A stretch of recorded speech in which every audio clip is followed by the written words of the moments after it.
The January recap. Was it just me, or did January feel like it went on just for way too long? Let's look back. So January was huge. Huge for the channel, huge for the Pies. We were fully back into training. I know we did some preseason training and stuff like that. Or sorry, pre-Christmas training and stuff like that. Boys went away. We come back and it was just hitting it hard. Seniors, everyone's there. The new recruits are all there. And we looked absolutely incredible. So this is going to be a series where every month we just look back at everything that's happened. So this month's obviously just training and a little bit of Pies news. And then we'll do the games and even like in October, November, December of this year, there'll still be recaps on whatever is happening at Pieland. So if you haven't watched any of the videos, you can come to this and everything will just be in and of itself. So the first thing I want to talk about are the injuries that sort of happened and what that sort of meant. So the biggest one was Nick's plantar fasciitis. Now, he was battling that for a couple of months, so they were saying before he got back into training, because I remember that first training video, I'm like, oh, Nick's in rehab, you know, what's this all about? Did some digging, found out that it was plantar fasciitis that he was battling, and everyone in the comments on every single Facebook page, every single, just everything was just, is he going to be okay? Some were saying he's missing the season, some were saying 3 months out, and yeah, he was still doing rehab and stuff like that. And then he was sort of getting into it a little bit, sort of not getting into it. And then bang, this last week, it's just like he's shaken it off and he's good to go. Now, we had Dr. Ethan Alul, the osteopath, on, and that's another awesome series that I'm doing. And I'm pretty sure his business is pretty much ready to go, baseline osteopathy. Osteopathy? So we'll do that when there's another injury video. Fingers crossed there isn't another injury video happening. But that's another little fun series as well. So with Nick, he is ready to go. You would have seen that footage all over Instagram and Facebook and stuff like that, where he was just absolutely annihilating that match simulation. In a couple of weeks, we're going to have our match simulation against actual opposition, Brisbane and Gold Coast, that I'll be at. So if you're in Queensland and you're going down there, make sure to say hi. We'll do a swooping around. So he's ready to go. So that was like one of those just like, relief. Because, look, you can't say, you know, it's make or break without Nick in the team, but he is such an important cog in the Collingwood machine that it kind of is. And I know there's, you know, 22 other players on the field, or not on the field, but, you know, taking part in game day as opposed to 23. But Nick is so important with all of our setup. And yes, we've got other superstars and stuff like that, but there is no one else in the league like Nick Dacos.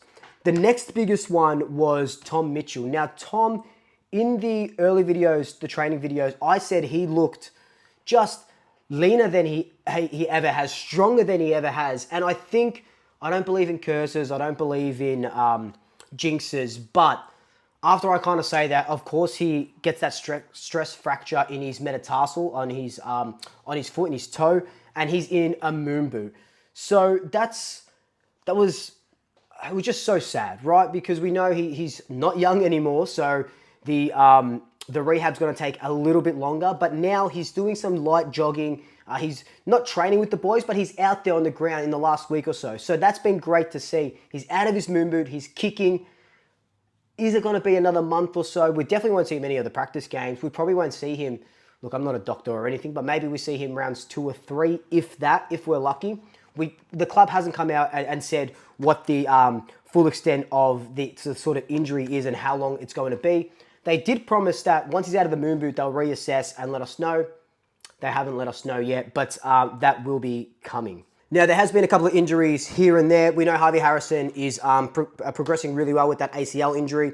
There has been a bunch of players in rehab. Not really going to talk about those because they're just in and out. Jordan DeGoey was the other big one. He's coming back from that groin abductor, hamstring, lower leg injuries where he went to Doha in Qatar to fix that. He looks really good. He did cop that knock, went for scans. It was nothing. Same with Dan McStay. Got that corky recently. But that was just all precautionary. They take him off. They're looking good for the practice matches that are coming up, Community Shield, etc., etc. So that's pretty much it on the injury front. No real big injuries to report on. Besides that Tom Mitchell one is a bit of a setback. It is a big injury because he is going to be out for multiple months. But Everyone is looking good. The list is looking pretty healthy at the moment. So training wise, who's impressed me, who hasn't impressed me, and all this to go. Now, the big guys that have impressed me, some of the debutants, right? So we didn't see a lot of Joel Cochran because he had that finger injury. He's starting to do training now, so he's over that. That's all good to go. Haven't seen him a lot in training. Same with Charlie West. He's out there. He's looking big. He's looking good. But Will Hayes is that guy. Will Hayes, look, I don't know if he's going to get an early season sort of debut, but he is one of those guys that has been burning it up on the track. And I know everyone sort of says that. It's preseason. Everyone sort of says that. But he looks exciting. They're looking for him all the time. And you'll hear me say whenever I do a training video, they keep looking for him. They're looking for him.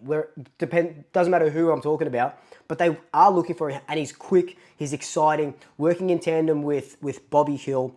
And like I've been saying for so long, I feel like this year is the passing of the baton. You know, think about 2009 going to 2010, Shane O'Brien, Tarkin Lockyer, these sort of guys, passing of the baton to the younger kids, you know, Dale Thomas, Pendles, Sidey, these sort of guys. So now, Sherrod Wellingham. So could we see Will Hayes, you know, Jamie Elliott passing on the baton? It's these sort of things. Tim Membry has been outstanding. I dare say he is in the team over Mason Cox at the moment. Dan Houston, what can you say about him? Two-time All-Australian.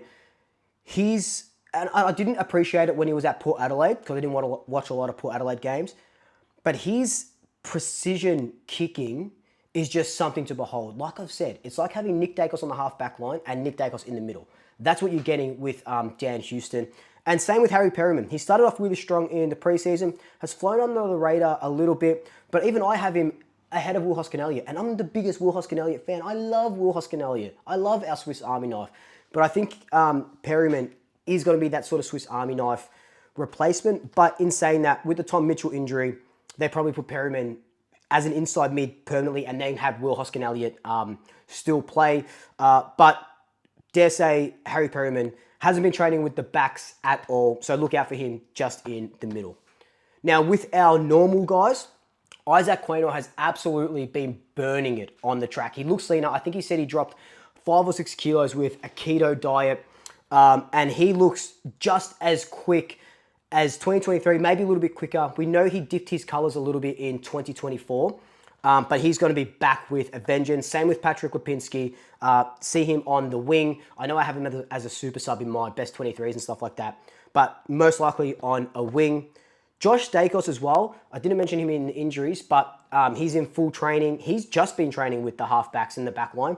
So he's going to come off halfback. We'll push up to a wing, of course, because, you know, they like, Craig McRae likes having players, 2 or 3 players in playing that sort of similar position, similar roles. So he'll probably be off halfback most of the time with Dan Houston, with Isaac Quaynor pushing into the mid. So I'm very, very excited for that. We saw a little bit of that at the end of last season, so another quarterback role. Bo McCreary has just gone above and beyond this preseason.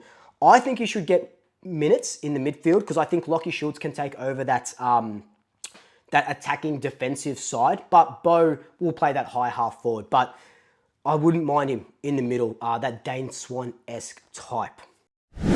And of course, my favorite player at the moment, Reef McGuinness, looks so comfortable in that Nathan Murphy replacement, third intercept defender role down back. Not a lot of people have him in their best 23. I've got him starting opening round. Maybe I'm an idiot, right? If you ask certain people, they'll say I'm an idiot. But I just think, I've been to 23, 22 training sessions, and he's just something else entirely down back. He reads the play so well, and maybe, you know, some good forwards become better defenders. Look at Jeremy Howe, look at Liam Jones, look at Darcy Moore. You know what I mean? So this is just a breath of fresh air for Reef. He can see the ball coming, and good footy IQ. He's really tall, really strong, can take a good mark, and intercepts really well. They were playing him on Mason Cox, Tim Membry, all these sort of players. Now, people who I think, or players who I think need to pull up their socks a little bit or just show a little bit more. Look, I love him and I want him to succeed. But Finn McRae, he's had some training sessions where he's been fantastic, but other training sessions where he just not even flying under the radar. He just, fumbles or misses a kick or something like that. So I need to see more from Finn, because he could be the future in that midfield. They're putting him on a half forward line, which I think is almost Death Valley. Think of Taylor Adams. He didn't want to play that half forward role. Had he stayed, he would have played a lot more last year than he did at the Swans as well. But they've got Finn as that half forward role. So just really keep an eye out for him. I think Mason Cox, like I said, Tim Membry has gone over him at the moment, in my humble opinion. So I think Mason Cox can do a little bit more as well. Other than that, I feel like everyone is doing well. I'll tell you if someone is training absolutely shit house, right? I'm not afraid to say that, but I think everyone's doing pretty good. It's preseason. All the teams have got players doing really well. So the big test comes during that match simulation where it's 6 quarters, et cetera. We see the kids, and then the proper one, the Community Shield against Richmond for the food bank. Now, rounding up Collingwood news this January, we had Charlie Gardner come in as our new GM of footy, replacing Graham Wright. So that was a big undertaking. Comes from Sydney. He looks the part. Sydney has such a good culture, and their backroom staff are incredible. Grand finals and all this sort of stuff. So he is from a winning culture, and he's going to do wonders for us. Barry Karp is the new president, taking over from Jeff Brown. So Jeff Brown stayed there for 3 years, saw out his term. Barry Karp, who was his vice president and he was on the board, comes in, and I had a quick chat with Barry Karp on at one of the training sessions, and he's just such a down-to-earth guy. I'd love to get to know him a little bit more, trying to make that happen. I'd love to get to know him a little bit more, but it's such a down-to-earth guy, and I think this is just going to take us to the next level. You saw what he sort of said about Vic Park and the women's team, and wanting to, dress up the facilities a bit, and even at the AIA Centre, I was going to call it the Holden Centre, wanting to give the fans a bit, just a little bit better service there. Because at the moment, I love the Pies, but the AIA Centre for people going down and to see training is fucking terrible. It is terrible. So something definitely has to change there. A coffee cart. All I ask for is a coffee cart, please. I need my coffee. Swoop needs his coffee. I'll pay $6 for a coffee if I have to. $6.50 if I get the almond latte, right? Just give me a coffee cart. But yeah, so that's going to be really interesting, seeing how Barry leads us and how different he is to Jeff Brown. So that's sort of a wait and see, because there's nothing really happening at the moment. The last piece of news is that we lost another one of our recruiting staff going to West Coast, Derek Hines to IC. So this guy was going to get Derek Hines' job, and he's like, nah, I'm going to West Coast. So now in the list management recruiting that Justin Lepich is head of now, we need to find 2 replacements. So a talent ID replacement and like a general recruiter like Derek Hines was. And last year, we went through a lot of instability in the back room with Graham Wright and Craig Kelly and all this sort of stuff. I thought it played a really big part, or a part in our sort of demise, if you want to call it, last season. So hopefully this isn't too bad. And with recruiting and stuff, it shouldn't be too much of a distraction, but it is just a wait and see. But look, that's pretty much your January roundup. Relatively quiet, no club statements. Thank the Collingwood gods that there's been no club statement, which has been absolutely incredible. But get used to seeing this once a month, new series. I'm looking at getting a sponsor for this video as well, and for a bunch of video series that I've got coming out. So if you've got a small business or just a business and you want to get your sort of name out there, hit me up, comment, DM, swoopluke@gmail.com for all of that. I don't know why I was even holding this book. It's got literally nothing on there. I thought it just made me look a little bit more fancy. But until then, like, comment. Oh, actually, before you like, comment, and subscribe, I do have the merch coming out. I've got the hat that I'm washing at the moment. I've got some t-shirts coming out. I'm pretty sure that they drop at the end of this week. And then I've got some bucket hats. Buying merch is going to help this channel so much. Obviously, I'm doing it full time. So any support is great support. But until then, like, comment, subscribe, tell your family, tell your friends, tell your pets. And until next time, double shackers. I'll swoop you later.